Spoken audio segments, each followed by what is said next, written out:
Hi, welcome back to IFOS09 Show Student Edition. We had just been discussing the study tips, especially how to prepare mentally and also prepare about your study environment to be the most conducive to the effective online learning. And now it's going to be a very interesting part, which is talking about study strategies. So can you share with us some effective tips to be very good at online learning and self-studying? So I think when you're going into like a study session, have like a really clear idea about what you're trying to achieve in that study session. Yes. When we kind of go into these periods of time that we said, okay, I'm going to go study, what does that really mean? So if you've got a bit of an idea about what you're trying to achieve, and even better if you can break that down into really easy kind of tasks, that is a much better way of approaching studying than if you're just like, I'm going to hit the books, I don't really have much of a kind of plan or strategy. Yes. So strategizing your approach to learning and knowing what you want to do and have a bit of a to-do list is a really good way of just making sure that you're covering all of the things that you need to cover when you study. And we mentioned active learning previously as well.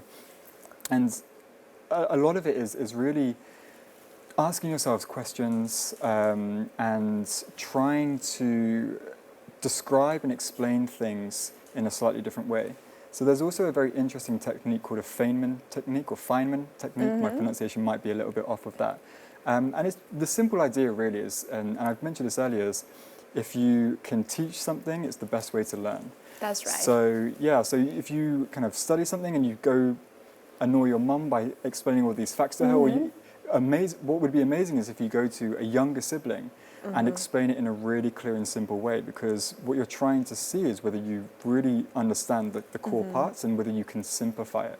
So having a study strategy for me is all about having quite clear objectives, knowing exactly what you're trying to go in and do, and also providing yourself those questions and also taking that further and trying to teach somebody else some of the content if you can.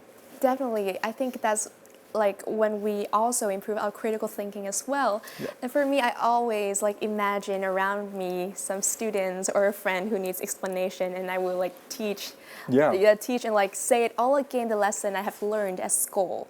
That's amazing. And also about the goal that you're talking about, set realistic goals. Absolutely, and they've got to be realistic, because if they're not realistic or you have too many goals, you don't hit them and then you get demotivated. So make them as easy and simple as possible, and hitting them feels good. If you're just saying read 5 pages of the textbook, and that's one of the goals. If you can do that, ticking that off, there's a real like sense of accomplishment with doing that. So set realistic goals and set goals that you can achieve, and then incrementally they build up to actually a really big learning goal. So you're doing all of these things and that builds up to a really useful study session. So breaking things down, making it kind of bite-sized. Fantastic. And this reminds me of a formula which is SMART goals, which is SMART is S, like specific goal. M is measurable goal. A, attainable, is it attainable goal? R, relevant goal, and T is time goals. So I think it's important to set goals and also like active learning. How about the online resources? So online resources are really a huge way to kind of supplement the kind of main way of online learning. And this is where active learning and self-study really kind of come into effect, because these are things that students can access independently, and they can also kind of tailor them and customize them depending on what they're trying to use or look for. And I'll link this into another huge part of this is how we actually do revision, because online resources, there are so many really good online resources that also not only help us understand things, but also help revise things. So once we've been in a classroom or we've done a session, that is not where the learning stops. It kind of continues on much further than that. And so online resources that I personally would recommend, there's a website called Memrise, which I really like. And it's very similar to another website called Anki. And all you do is you put in like the thing that you're trying to learn, and then it's kind of like a flashcard system. Yeah. But they're super clever in the sense that they know when you're supposed to revise that information.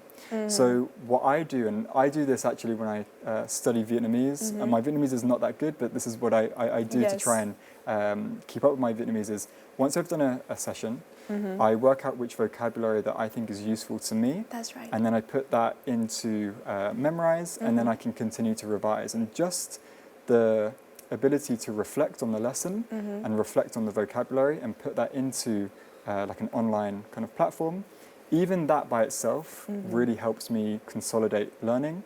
And then the fact that this platform allows me to revisit it at intervals which help me not forget it, that kind of continues the education and information further. So I would use this as a student, studying something, closing the book, okay, wicked, go on to something else. And I've realized that actually using technologies and online kind of tools to help you revise these things is so beneficial to taking that learning further than just the lesson. And I do believe